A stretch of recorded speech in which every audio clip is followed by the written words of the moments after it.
രാഷ്ട്രീയക്കാർക്ക് അല്ലെങ്കിൽ രാഷ്ട്രീയ പാർട്ടികൾക്ക് കോടിക്കണക്കിന് രൂപയുടെ അഴിമതി നടത്താനുള്ള നിയമം നമ്മുടെ ഇന്ത്യയിൽ നിലവിലുണ്ട്. ഇതേ രാഷ്ട്രീയക്കാർ തന്നെയാണ് ആ നിയമം എഴുതിയുണ്ടാക്കിയത്. ആ നിയമം അടിമുടി പൊളിച്ചെഴുതണമെന്ന് നമ്മുടെ ഇലക്ഷൻ കമ്മീഷൻ ആവശ്യപ്പെട്ടതാണ് രേഖാമൂലം. പക്ഷേ അതിപ്പോഴും നടപ്പിലാക്കിയിട്ടില്ല. ആരും പറയാത്ത, ആരും ചർച്ച ചെയ്യാത്ത ഒരു വലിയ അഴിമതിയുടെ കഥയാണ് ഇന്നെനിക്ക് നിങ്ങളുടെ മുമ്പിൽ അവതരിപ്പിക്കാനുള്ളത്. രാജ്യത്തുള്ള സകല രാഷ്ട്രീയ പാർട്ടികളുടെയും അഴിമതി തുറന്നു കാണിക്കുന്നത് കൊണ്ട് തന്നെ അതിൻ്റെ എല്ലാ തെളിവുകളും ഞാൻ ഈ വീഡിയോയിൽ ഉൾപ്പെടുത്തുന്നുണ്ട്. ഡിസ്ക്രിപ്ഷനിൽ ഓരോ ലിങ്കുകളും ഞാൻ കൊടുത്തിട്ടുണ്ട്.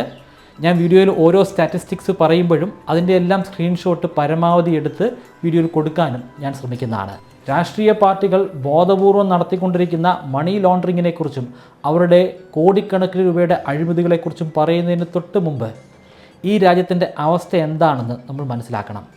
അഴിമതിയിൽ നമ്മൾ എത്രമാത്രം മുൻപിലാണ്? കൃത്യമായിട്ടുള്ള കണക്കുകളുണ്ട്. ട്രാൻസ്പെറൻസി ഇൻ്റർനാഷണൽ അവർ പ്രസിദ്ധീകരിക്കുന്ന കറപ്ഷൻ പെർസെപ്ഷൻസ് ഇൻഡെക്സ് അല്ലെങ്കിൽ CPI 0-നും 100-നും ഇടയ്ക്കാണ് ഈ ഇൻഡെക്സ് വാല്യൂ വരുന്നത്. 100 ആണെങ്കിൽ ആ രാജ്യത്ത് ഒരു രീതിയിലുള്ള അഴിമതിയുമില്ല. 0 ആണെങ്കിൽ ആ രാജ്യത്ത് നടക്കുന്നതെല്ലാം അഴിമതി മാത്രമാണ്. ഇതിൽ ഇന്ത്യയുടെ ഇൻഡെക്സ് വാല്യൂ എത്രയാണെന്ന് നിങ്ങൾക്കറിയാമോ? 39 എല്ലാ രാജ്യങ്ങളിലും ഇതൊക്കെ തന്നെയാണ് അവസ്ഥ. നമ്മുടെ രാജ്യം അതിൽ നിന്നൊന്നും വ്യത്യസ്തമാണെന്ന് നിങ്ങൾ ഒരിക്കലും പറയരുത്. കാരണം ഗ്ലോബൽ ആവറേജ് 42. CPI ഇൻഡെക്സ് 50-ന് താഴെയാണെങ്കിൽ അതിൻ്റെ അർത്ഥം ആഴത്തിൽ വേരൂന്നിയിട്ടുള്ള അഴിമതി ആ രാജ്യത്തുണ്ട്. ആ രാജ്യം ശരിയായ ദിശയിലല്ല മുന്നോട്ട് പോകുന്നതെന്നാണ്. ആ രാജ്യത്തിൻ്റെ വികസനത്തെ പോലും അഴിമതി കാര്യമായി ബാധിക്കുന്നുണ്ട്. ആ അഴിമതിയുടെ ഒരു 10-1 കുറയ്ക്കാൻ സാധിച്ചു കഴിഞ്ഞാൽ തന്നെ ആ രാജ്യം പിന്നെ ഒരു വികസ്വര രാജ്യമായിരിക്കില്ല, അതൊരു വികസിത രാജ്യമായിരിക്കും. ഗ്ലോബൽ കറപ്ഷൻ ബാരോമീറ്റർ അല്ലെങ്കിൽ GCBയുടെ കണക്കനുസരിച്ച് ഒരു വർഷം 39% ആളുകൾക്ക് അവർ ഏതെങ്കിലും തരത്തിലുള്ള ഒരു പബ്ലിക് സർവീസ് നേടാൻ വേണ്ടി പോകുമ്പോൾ അവർക്ക് കോഴ കൊടുക്കേണ്ടി വരുന്നുണ്ട്. ആ 39% ആളുകളും നേരായ രീതിയിൽ അവർക്ക് അർഹതപ്പെട്ടിട്ടുള്ള ഒരു സർവീസ് നേടിയെടുക്കാൻ വേണ്ടിയിട്ടാണ് പോകുന്നത്. ഇന്ത്യയിലെ 46% ആളുകൾക്ക് അവർ അർഹതപ്പെട്ടിട്ടുള്ള എന്തെങ്കിലും പബ്ലിക് സർവീസ് കിട്ടണമെങ്കിൽ രാഷ്ട്രീയക്കാരുടെ റെക്കമെൻഡേഷൻ കൂടി അനിവാര്യമാണ്. GCB നടത്തിയ സർവേയിൽ 89% ഇന്ത്യക്കാരും പറയുന്നത് ഇന്ത്യ നേരിടുന്ന ഏറ്റവും വലിയ പ്രശ്നം അഴിമതിയാണെന്നാണ്. നമ്മുടെ രാജ്യത്തെ നാഷണൽ ക്രൈം റെക്കോർഡ് ബ്യൂറോയുടെ കണക്കനുസരിച്ച് ഇവിടെ ആയിരക്കണക്കിന് കേസുകളാണ് അഴിമതിയുമായി ബന്ധപ്പെട്ട് രജിസ്റ്റർ ചെയ്യപ്പെടുന്നത്. പക്ഷേ അതിൽ 40% ആളുകൾക്ക് മാത്രമാണ് ശിക്ഷ കിട്ടുന്നത്. ഏത് സമയവും നമ്മൾ കോടതിയുടെ സ്റ്റാറ്റസ് പരിശോധിച്ച് കഴിഞ്ഞാൽ അവിടെ അഴിമതിയുമായി ബന്ധപ്പെട്ടിട്ടുള്ള കേസുകളിൽ 80 മുതൽ 85% വരെയുള്ള കേസുകൾ പെൻഡിങ്ങിലായിരിക്കും. പലതും വർഷങ്ങളോളം പെൻഡിങ് ആയിട്ട് തന്നെ തുടരുകയാണ്. അങ്ങനെ വരുന്ന പല സാഹചര്യങ്ങളിലും അഴിമതി നടത്തിയിട്ടുള്ള ആളുകൾക്ക് അവരുടെ അതേ പൊസിഷനിൽ തന്നെ ഇരിക്കാം. അവരുടെ റിട്ടയർമെൻറ്റ് കാലവും കഴിഞ്ഞ് അവരുടെ മരണത്തിന് ശേഷം മാത്രമായിരിക്കും പല കേസുകളുടെയും വിധി വരുന്നത്. ഈ സ്റ്റാറ്റിസ്റ്റിക്സ് ഒക്കെ എടുത്തു കളഞ്ഞ് നിങ്ങൾ ഓരോരുത്തരുടെയും ജീവിതത്തിലേക്ക് ഒന്ന് നോക്കിക്കഴിഞ്ഞാൽ നമ്മുടെ രാജ്യത്ത് എത്രമാത്രം ഭീകരമായ അളവിൽ അഴിമതി ഉണ്ടെന്ന് മനസ്സിലാക്കാം. ഓരോ ആവശ്യത്തിനും നമ്മൾ സർക്കാർ ഓഫീസിലേക്ക് പോകുമ്പോൾ നമ്മുടെ പോക്കറ്റിൽ നിന്ന് കുറച്ച് പൈസയെങ്കിലും അവിടെ കൊടുക്കേണ്ടി വരും. മുൻപ് വീട്ടിലൊരു BSNL കണക്ഷൻ ഉണ്ടായിരുന്നു. എപ്പോഴും അതിനെന്തെങ്കിലുമൊക്കെ തകരാറായിരിക്കും. ഒന്നുകിൽ കോള് പോകുന്നില്ല, അല്ലെങ്കിൽ കോള് ചെയ്തിട്ട് സംസാരമൊന്നും കേൾക്കുന്നില്ല, അതുമല്ലെങ്കിൽ ഇൻ്റർനെറ്റ് കിട്ടുന്നില്ല. ആ കംപ്ലയിൻ്റ് എല്ലാം ഞാൻ കൃത്യമായിട്ട് രജിസ്റ്റർ ചെയ്യും. പക്ഷേ ഓരോ തവണ റെക്ടിഫൈ ചെയ്യുമ്പോഴും ഞാൻ കൈക്കൂലി കൊടുത്തുകൊണ്ടേയിരിക്കണം. അങ്ങനെ കൈക്കൂലി കൊടുത്ത് മടുത്തപ്പോഴാണ് ആ കണക്ഷൻ തന്നെ വിച്ഛേദിച്ച് ഞാനൊരു പ്രൈവറ്റ് കമ്പനിക്ക് കൊടുത്തത്. അതിനുശേഷം കംപ്ലയിൻ്റ് ഒന്നും ഉണ്ടായിട്ടില്ലെന്നല്ല, കംപ്ലയിൻ്റ് ഉണ്ടായിട്ടുണ്ട്, പക്ഷേ അതിൻ്റെ ഫ്രീക്വൻസി കുറവായിരുന്നു. പിന്നീട് എനിക്ക് ഒരിക്കലും കൈക്കൂലി കൊടുക്കേണ്ടി വന്നിട്ടില്ല. ഇതുപോലെ നിങ്ങളിൽ പലർക്കും ഒരുപാട് അഴിമതി അനുഭവങ്ങൾ കാണും. നിങ്ങളുടെ അനുഭവങ്ങൾ താഴെ കമൻറ്റിലൊന്ന് രേഖപ്പെടുത്തുക. അതറിയാൻ എനിക്ക് വലിയ താല്പര്യമുണ്ട്. കുറച്ച് ദിവസം മുമ്പ് മന്ത്രിമാർക്ക് കിട്ടുന്ന ശമ്പളത്തെക്കുറിച്ചും MLAക്ക് കിട്ടുന്ന ശമ്പളത്തെക്കുറിച്ചും മുഖ്യമന്ത്രിക്ക് കിട്ടുന്ന ശമ്പളത്തെക്കുറിച്ചും ഒക്കെ ഞാൻ വീഡിയോസ് ചെയ്തിരുന്നു. മന്ത്രിമാർക്ക് അത്രയധികം ശമ്പളം കൊടുത്താൽ നമുക്ക് അഴിമതി കുറയ്ക്കാൻ സാധിക്കുമെന്നാണ് ബേസിക് കോൺസെപ്റ്റ്. പക്ഷേ ഒരു MLA ആകാൻ എത്രമാത്രം ചിലവുണ്ട്? ഇലക്ഷൻ കമ്മീഷൻ ഓഫ് ഇന്ത്യയുടെ കണ്ടക്ഷൻ ഓഫ് ഇലക്ഷൻ റൂൾസിലെ 90ാമത്തെ റൂൾ അനുസരിച്ച് ഓരോ നിയോജക മണ്ഡലത്തിലും ഒരു പാർട്ടിക്ക് പരമാവധി ചെലവഴിക്കാൻ പറ്റുന്ന തുക 40 ലക്ഷം രൂപ മാത്രമാണ്. എൻ്റെ നിയോജക മണ്ഡലത്തിൽ ഒരു സ്ഥാനാർത്ഥി എല്ലാ വീടുകളിലും ഒരു ബുക്ക്ലെറ്റ് വിതരണം ചെയ്തിരുന്നു. നല്ല കട്ടിയുള്ള പേപ്പർ കൊണ്ട് നിർമ്മിച്ചിട്ടുള്ള വളരെയധികം ഗ്രാഫിക്സ് ഉള്ള കളർഫുള്ളായിട്ടുള്ള ഒരു ബുക്ക്ലെറ്റായിരുന്നു. കാണാൻ തന്നെ അതിനൊരു പ്രത്യേക ഭംഗിയുണ്ടായിരുന്നു. എന്നാൽ അത്രയും പേജുകളുള്ള ഒരു ബുക്ക്ലെറ്റ് ഉണ്ടാക്കണമെങ്കിൽ എത്ര രൂപ ചിലവഴിക്കേണ്ടി വരും? ബൾക്കായിട്ട് പ്രിൻ്റ് എടുക്കുമ്പോൾ 50 രൂപയായിട്ടുള്ളതെന്ന് നമുക്ക് വെറുതെ സങ്കല്പിക്കാം. ഏകദേശം ഒരു 20,000 വീടുകളിലെങ്കിലും ആ ബുക്ക്ലെറ്റുകൾ വിതരണം ചെയ്തിട്ടുണ്ട്. അങ്ങനെയാണെങ്കിൽ ആ ഒരു ബുക്ക്ലെറ്റിന് വേണ്ടി മാത്രം 10 ലക്ഷം രൂപ ചിലവഴിച്ചിട്ടുണ്ട്. ഇതൊരു ബുക്ക്ലെറ്റിൻ്റെ കണക്ക് മാത്രമാണ്. ഒരു ഇലക്ഷൻ ക്യാമ്പയിന് ബുക്ക്ലെറ്റ് മാത്രമല്ലല്ലോ വേണ്ടി വരുന്നത്, വേറെയും ഒരുപാട് ചിലവുകളുണ്ട്. അങ്ങനെയാണെങ്കിൽ കോടിക്കണക്കിന് രൂപയാണ് ഓരോ നിയോജക മണ്ഡലത്തിലും ഉപയോഗിക്കുന്നത്. ഈ അടുത്തിടയ്ക്ക് ഞാനൊരു വീഡിയോ കണ്ടിരുന്നു, ഒരു മാധ്യമത്തിൽ വന്നിരുന്ന വീഡിയോ ആണ്. ആ വീഡിയോ അനുസരിച്ച് കോൺഗ്രസ് പാർട്ടി കേരളത്തിൽ ഇപ്പോൾ നടത്തിയ ഇലക്ഷനിലെ ഓരോ നിയോജക മണ്ഡലത്തിലും 20 കോടി രൂപ വെച്ചിട്ടാണ് ചിലവഴിച്ചിരിക്കുന്നത്. അല്ലെങ്കിൽ 20 കോടി രൂപയുടെ ഫണ്ട് ഓരോ നിയോജക മണ്ഡലത്തിലും കിട്ടിയിട്ടുണ്ട്. കോൺഗ്രസ്സിന് മാത്രമല്ല, ഇവിടുത്തെ പ്രധാനപ്പെട്ട പാർട്ടികൾക്കെല്ലാം കോടിക്കണക്കിന് രൂപയാണ് ഓരോ നിയോജക മണ്ഡലത്തിലും കിട്ടിയിരിക്കുന്നത്. ആരാണ് ഈ കോടിക്കണക്കിന് രൂപ ഇവർക്ക് കൊടുക്കുന്നത്? ചിലപ്പോൾ കുറേയൊക്കെ പൈസ സ്ഥാനാർത്ഥി തന്നെ കയ്യിൽ നിന്ന് ഇറക്കുമായിരിക്കും. അങ്ങനെയാണെങ്കിൽ തന്നെ ഈ സ്ഥാനാർത്ഥിക്ക് ആ പൈസയൊക്കെ തിരികെ വേണ്ടേ? ഇങ്ങനെ കോടിക്കണക്കിന് രൂപ ചെലവഴിച്ച് ഇലക്ഷന് വിജയിച്ച് പൊതുജനങ്ങളെ കാര്യമായിട്ടൊന്നും ആഗ്രഹിക്കാതെ സേവിക്കുക എന്ന് പറയുന്നത് മഹാന്മാർക്ക് മാത്രം, ഒരുപക്ഷെ മഹാന്മാർക്ക് പോലും ചെയ്യാൻ സാധിക്കാത്തൊരു കാര്യമാണ്. നമ്മുടെ രാജ്യത്തെ 99% രാഷ്ട്രീയക്കാരും അവർ ചെലവഴിച്ച കാശിനേക്കാൾ കൂടുതൽ കാശ് അവർക്ക് ഉണ്ടാക്കാൻ കഴിഞ്ഞിട്ടുണ്ട്. അത് എന്തെങ്കിലും ഒരു MLA സാലറിയിലൂടെയോ അല്ലെങ്കിൽ പെൻഷനിലൂടെയോ ഒന്നുമല്ല, അല്ലാതെ വലിയ രീതിയിലുള്ള അഴിമതി നടന്നിട്ടുണ്ട്. ആ അഴിമതികളെക്കുറിച്ചല്ല, അല്ലാതെ നിയമപരമായിട്ട് ഇവിടെ സാധുതയുള്ള കേസെടുക്കാൻ പോലും സാധിക്കാത്ത കോടിക്കണക്കിന് രൂപയുടെ അഴിമതിയാണ് നിങ്ങളുടെ മുമ്പിൽ എനിക്ക് പറയാനുള്ളത്. ഇന്ത്യ പോലൊരു വലിയ രാജ്യത്ത് രാഷ്ട്രീയ പാർട്ടികൾക്ക് പ്രവർത്തിക്കണമെങ്കിൽ, അവർക്ക് നിലനിൽക്കണമെങ്കിൽ കോടിക്കണക്കിന് രൂപയുടെ ആവശ്യമുണ്ട്. അത് സത്യം തന്നെയാണ്. പക്ഷേ ഇവർക്ക് ആരാണ് ഈ കോടിക്കണക്കിന് രൂപ തരുന്നത്? ഈ തരുന്ന കോടിക്കണക്കിന് രൂപ അത് ബ്ലാക്ക് മണി ആണെങ്കിലോ? ആ ബ്ലാക്ക് മണി വെളുപ്പിക്കുന്നത് നമ്മുടെ രാജ്യത്ത് നടക്കുന്ന ഏറ്റവും സുപ്രധാനമായ തെരഞ്ഞെടുപ്പിലൂടെയാണെങ്കിലോ? ആ ബ്ലാക്ക് മണി കൊടുക്കുന്ന ആളുകളെ പ്രീതിപ്പെടുത്താൻ വേണ്ടി, അവർക്ക് വേണ്ടി പ്രത്യേകമായി പല ആനുകൂല്യങ്ങളും നമ്മുടെ ഗവൺമെൻറ്റും ആ ഗവൺമെൻറ്റിനെ റൺ ചെയ്യുന്ന പാർട്ടിയും കൊടുക്കുന്നുണ്ടെങ്കിലോ? ഇന്ത്യയിലെ രാഷ്ട്രീയ പാർട്ടികൾക്ക് കോടിക്കണക്കിന് രൂപ സംഭാവനയായിട്ട് മേടിക്കാൻ പറ്റും. പക്ഷേ ജനപ്രാതിനിധ്യ നിയമം 29C സെക്ഷൻ അനുസരിച്ച് ഇവർ സംഭാവനയായി മേടിക്കുന്ന തുക 20,000 രൂപയ്ക്ക് മുകളിലാണെങ്കിൽ ആ വ്യക്തിയുടെ പേരും പാൻ കാർഡ് ഡീറ്റെയിൽസും നിർബന്ധമായിട്ടും മേടിച്ചിരിക്കണം. അത് ഓഡിറ്റ് ചെയ്യണം. ഓഡിറ്റിങ്ങിന് വിധേയമാക്കിയതിന് ശേഷം അത് പബ്ലിഷ് ചെയ്യുകയും വേണം. പക്ഷേ 20,000-ൽ താഴെയാണെങ്കിൽ വെറും ഒരു പേര് മാത്രം മതി. ആ വ്യക്തിയുടെ ഒരു ഡീറ്റെയിൽസും ആവശ്യമില്ല. അത് നമ്മുടെ രാജ്യത്തെ രാഷ്ട്രീയ പാർട്ടികൾ നന്നായിട്ട് മുതലെടുക്കുന്നുണ്ട്. 20,000 രൂപയാണെങ്കിലല്ലേ ഉള്ളൂ പ്രശ്നം. അതിൽ നിന്ന് 1 രൂപ കുറവാണെങ്കിലോ? അതിൽ നിന്ന് 1 രൂപ കുറവാണെങ്കിൽ ആ വ്യക്തിയുടെ ഒരു ഡീറ്റെയിലും വേണ്ട, വെറും ഒരു പേര് മാത്രം മതി. റാൻഡമായിട്ടുള്ള എന്തെങ്കിലും ഒരു പേര്. അത് ഒരു രീതിയിലുള്ള ഓഡിറ്റിങ്ങിനും വിധേയമാക്കത്തില്ല. മൊത്തം എത്രമാത്രം പണമുണ്ടെന്ന് മാത്രം മനസ്സിലാക്കും. ഇന്ത്യയിലെ ഒരു വ്യക്തിയുടെ കയ്യിൽ കോടിക്കണക്കിന് രൂപയുടെ ബ്ലാക്ക് മണി ഉണ്ടെന്ന് കരുതുക. അയാളൊരു ഇന്ത്യക്കാരനാകണമെന്ന് നിർബന്ധമൊന്നുമില്ല. അയാൾ ചിലപ്പോൾ ഒരു പാകിസ്ഥാനി ആയിരിക്കാം, ഒരു ചൈനക്കാരനായിരിക്കാം, അല്ലെങ്കിൽ ഏതെങ്കിലും ഒരു വിദേശ രാജ്യത്ത് പെട്ടിട്ടുള്ള ആളോ അല്ലെങ്കിൽ വിദേശ രാജ്യം തന്നെ ആകാം. ആ പണം അവർക്ക് ഏതെങ്കിലും ഒരു രാഷ്ട്രീയ പാർട്ടികൾക്ക് കൊടുക്കാം. ആ കൊടുക്കുന്ന പണം 20,000 രൂപയ്ക്ക് മുകളിലാകരുതെന്ന് മാത്രം. അതായത് 1 രൂപ കുറച്ചിട്ട് അതിൻ്റെ ഒരുപാട് കളക്ഷൻസ് ആക്കിയിട്ട്, അതായത് ഒരുപാട് ചങ്ക്സ് ആക്കിയിട്ട് പണം കൊടുക്കാം. 1 രൂപയുടെ കുറവായതുകൊണ്ട് തന്നെ വെറും ഒരു പേര് മാത്രം മതി, ഏതെങ്കിലും ഒരു പേര്. അങ്ങനെ 1 ലക്ഷം പേര് കൊടുത്തു കഴിഞ്ഞാലോ? ഒരു 10 ലക്ഷം പേര് കൊടുക്കുന്നതായിട്ട് കാണിച്ചാലോ? അത് കോടിക്കണക്കിന് രൂപയാണ്. അങ്ങനെ കോടിക്കണക്കിന് രൂപ ശരിക്കും നമ്മുടെ രാഷ്ട്രീയ പാർട്ടികളുടെ ഫണ്ടിലേക്ക് എത്തുന്നുണ്ട്. അതിൻ്റെ കണക്കുകൾ ലഭ്യമാണ്. 20,000 രൂപയ്ക്ക് മുകളിലും രാഷ്ട്രീയ പാർട്ടികൾ പണം മേടിക്കുന്നുണ്ട്. ആ പണം IMS ഓൺലൈൻ പോർട്ടലിലൂടെ ഓഡിറ്റിങ്ങിന് വിധേയമാക്കും. പക്ഷേ അതിൻ്റെ കണക്കുകളൊക്കെ വരുന്നത് ഇലക്ഷന് ശേഷമായിരിക്കും.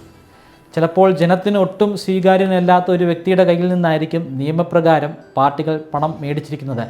എന്നാൽ ആ ഡീറ്റെയിലൊക്കെ നമ്മൾ അറിയുന്നതിന് മുമ്പ് തന്നെ ആ വ്യക്തി ഇലക്ഷന് വിജയിച്ചിട്ടുണ്ടായിരിക്കും. ഈ കാര്യങ്ങൾ ചോദ്യം ചെയ്യാൻ ആരും തയ്യാറായി വന്നില്ല. ഒരു മാധ്യമത്തിലും ഇത് വാർത്തയായില്ല.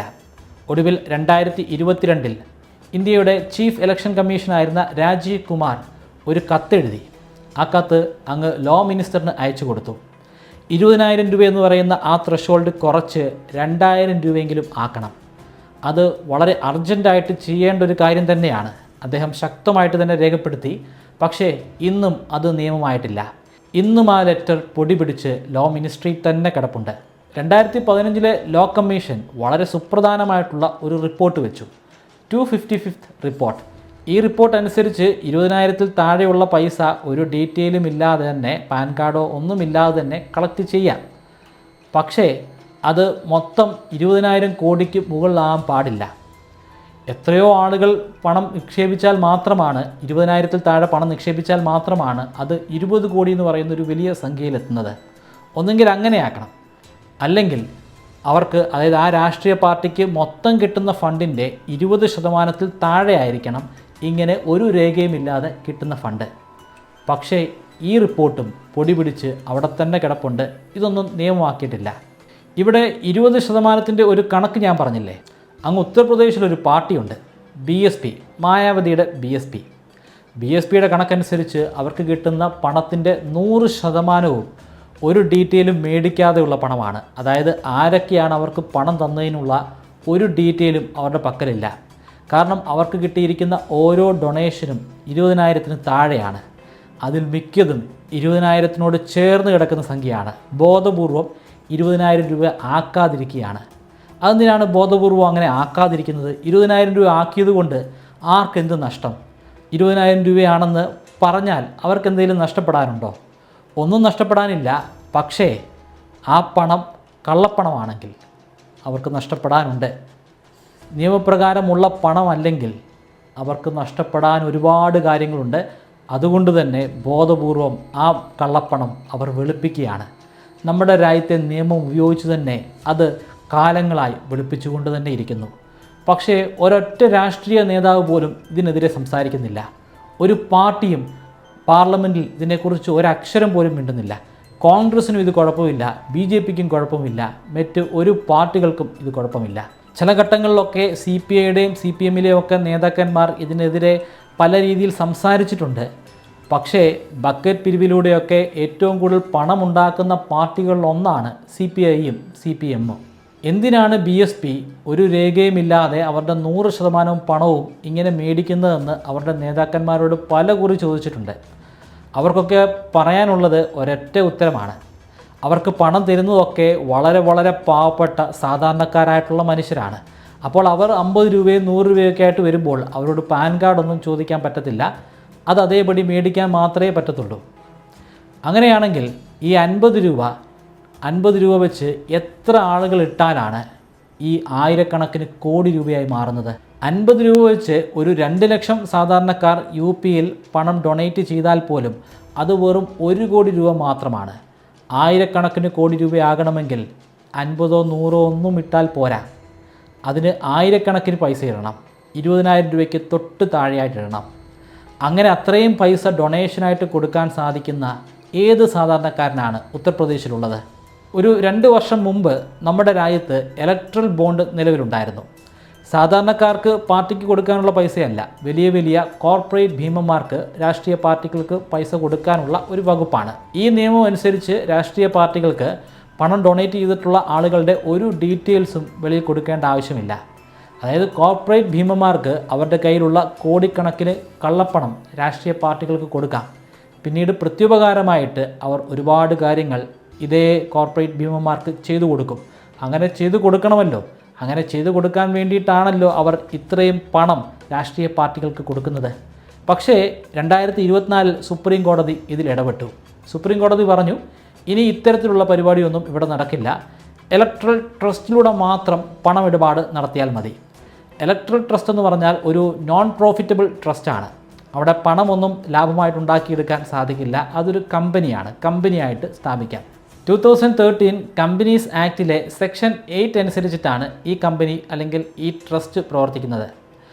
പൊളിറ്റിക്കൽ പാർട്ടികളെ സഹായിക്കണമെന്ന് ആഗ്രഹിക്കുന്ന ഓരോ കമ്പനികൾക്കും കോർപ്പറേറ്റ് സ്ഥാപനങ്ങൾക്കും ഈ ട്രസ്റ്റിലേക്ക് പൈസ കൊടുക്കാം.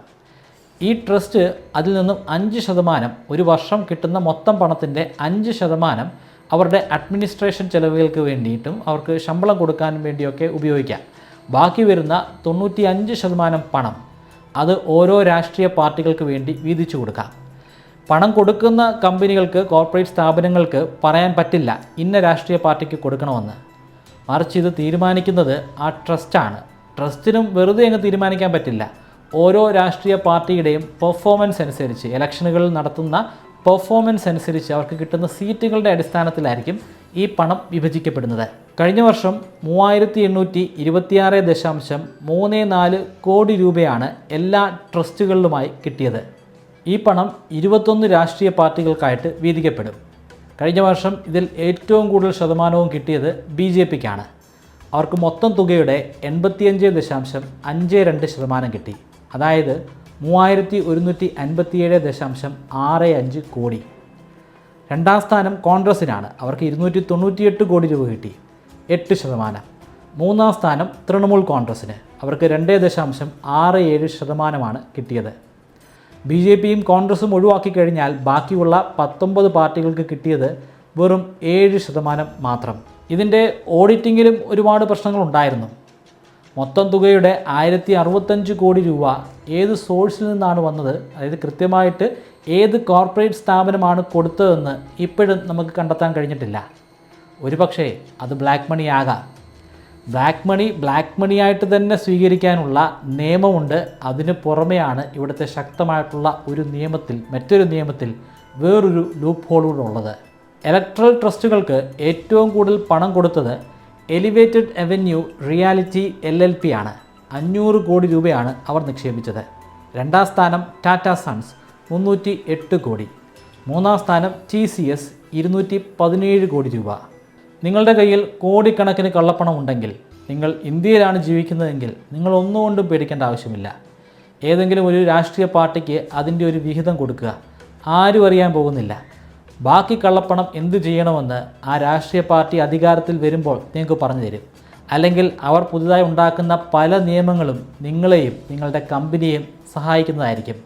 ബഡ്ജറ്റ് പ്രഖ്യാപിക്കുന്നതിന് മുമ്പ് പോലും ഒരുപക്ഷെ അതിലെ സുപ്രധാനമായിട്ടുള്ള പല ഡീറ്റെയിൽസും നിങ്ങൾക്ക് കിട്ടിയെന്നും വരാം. ഇത്രയും വലിയ അഴിമതി നടന്നിട്ടും അതിനെതിരെ ആർക്കും ഒന്നും ചെയ്യാൻ സാധിക്കാത്തത് എന്താണ്? ഈ നിയമം മാറ്റാൻ, അല്ലെങ്കിൽ ഇതിലെന്തെങ്കിലും ഒരു ചെറിയ മാറ്റങ്ങൾ വരുത്താനായിട്ട് വലിയ പ്രയാസമൊന്നുമില്ല. കാരണം ഇന്ത്യൻ ഭരണഘടനയിലെ കോറായിട്ടുള്ള ഒരു കാര്യവുമല്ല ഈ സെക്ഷൻ മാറ്റാനായിട്ട് ഒരു റെഗുലർ അമെൻമെൻറ്റ് മാത്രം മതി. അത്തരമൊരു റെഗുലർ അമെൻമെൻറ്റ് പാസ്സാക്കണമെങ്കിൽ പാർലമെൻറ്റിലുള്ള 50% ആളുകളുടെ പിന്തുണ മാത്രം മതി. അതായത് ഭരിക്കുന്ന പാർട്ടി ഒന്ന് തീരുമാനിച്ചു കഴിഞ്ഞാൽ അവർക്ക് വളരെ ഈസി ആയിട്ട് ചെയ്യാൻ പറ്റുന്ന കാര്യം മാത്രമാണിത്. വെറും ഒരൊറ്റ ദിവസം കൊണ്ട് പാസ്സാക്കാൻ കഴിയുന്ന ഈ അമെൻമെൻറ്റിനെ കുറിച്ച് ഒന്ന് ചിന്തിക്കാൻ, ഒരു ചെറു വിരലെങ്കിലും അനക്കാൻ ഒരു രാഷ്ട്രീയ പാർട്ടിക്കാരനും മുതിരില്ല. കാരണം ഇതിൻ്റെയൊക്കെ ഗുണഭോക്താവ് അവർ ഓരോരുത്തരുമാണ്. അതിൻ്റെയൊക്കെ നഷ്ടം സഹിക്കേണ്ടി വരുന്നത് നമുക്കാണ്. നമ്മൾ ഒരു ദിവസം ഹെൽമെറ്റ് എടുക്കാൻ മറന്നുപോയി കഴിഞ്ഞാൽ, സീറ്റ് ബെൽറ്റ് ഇടാൻ മറന്നുപോയി കഴിഞ്ഞാൽ, പുക പരിശോധിക്കാൻ 1-2 ദിവസം വൈകിക്കഴിഞ്ഞാൽ നമുക്ക് കനത്ത പിഴയടക്കേണ്ടി വരും. നമ്മൾ ചെയ്യുന്ന ഓരോ തെറ്റുകളും നോക്കിയിരുന്ന് കണ്ടെത്തി അതിനെല്ലാം പിഴ ചുമത്തും. ഇവിടെ സാധാരണക്കാരന് മാത്രമാണ് ഇത്തരത്തിൽ കർശനമായിട്ട് പാലിക്കപ്പെടുന്ന നിയമങ്ങൾ. കാരണം ഈ നിയമങ്ങൾ എഴുതി ഉണ്ടാക്കുന്നത് സാധാരണക്കാരനല്ല, ജനാധിപത്യം തന്നെയാണ്. സാധാരണക്കാരിൽ നിന്നും സാധാരണക്കാരൻ തിരഞ്ഞെടുത്ത് വിടുന്ന ആളുകളാണ് ഭരിക്കുന്നത്. പക്ഷേ അവരാരും സാധാരണക്കാരല്ലല്ലോ. സാധാരണക്കാരിൽ നിന്നും വന്നിട്ടുള്ള അവർ അസാധാരണമായിട്ടുള്ള ശക്തിയുള്ള ആളുകളാണ്. അവരുടെ ആ ശക്തി ഉപയോഗിക്കുന്നത് അവർക്ക് വേണ്ടി മാത്രമാണ്. ഇതിനെക്കുറിച്ച് സംസാരിക്കാനോ ഒരു സംവാദം നടത്താനോ ആരും തന്നെ തയ്യാറാകുന്നില്ല. ആരും ഒന്നും മിണ്ടുന്നില്ല. കൈകൾ ചങ്ങലക്കിട്ടതുപോലെ, കാലുകൾ ചങ്ങലക്കിട്ടതുപോലെ ചലനമറ്റ രീതിയിലാണ് ഇവിടുത്തെ മാധ്യമങ്ങളും, ഇവിടുത്തെ സാധാരണക്കാർ പോലും എല്ലാം സഹിച്ച് പുറത്ത് ജീവിക്കുന്നത്. നിങ്ങൾക്ക് ഞാനൊരു 25 മെമ്മറി ട്രിക്കുകൾ പറഞ്ഞുതരാം. ആ മെമ്മറി ട്രിക്കുകൾ ഉപയോഗിച്ച് എത്ര കടുകട്ടിയായിട്ടുള്ള വിഷയങ്ങളും വളരെ ഈസി ആയിട്ട് പഠിക്കാനും ദീർഘനാളത്തേക്ക് നിങ്ങളുടെ ഓർമ്മശക്തിയിൽ സൂക്ഷിച്ചു വയ്ക്കാനും സാധിക്കും. ഈ 25 മെമ്മറി ട്രിക്കുകൾ ഒരു കോഴ്സിൻ്റെ രൂപത്തിൽ ബ്രൈറ്റ് കേരളൈറ്റിൻ്റെ വെബ്സൈറ്റിലും അതുപോലെ മൊബൈൽ ആപ്ലിക്കേഷനിലും ഇപ്പോൾ ലഭ്യമാണ്. 3000 രൂപയാണ് ഈ കോഴ്സിൻ്റെ റേറ്റ്. എന്നാൽ നിങ്ങൾ ഇപ്പോൾ രജിസ്റ്റർ ചെയ്യുകയാണെങ്കിൽ 20% ഡിസ്കൗണ്ട് ലഭിക്കുന്നതാണ്. അതിനുവേണ്ടി സ്ക്രീനിൽ കാണുന്നത് പോലെ MEMORY20 എന്ന പ്രോമോ കോഡ് ഉപയോഗിക്കുക. ഡിസ്ക്രിപ്ഷനിലും ഫസ്റ്റ് കമൻറ്റിലും ഞാൻ ലിങ്ക് കൊടുക്കുന്നുണ്ട്. താല്പര്യമുള്ളവർ ഇപ്പോൾ തന്നെ രജിസ്റ്റർ ചെയ്യുക.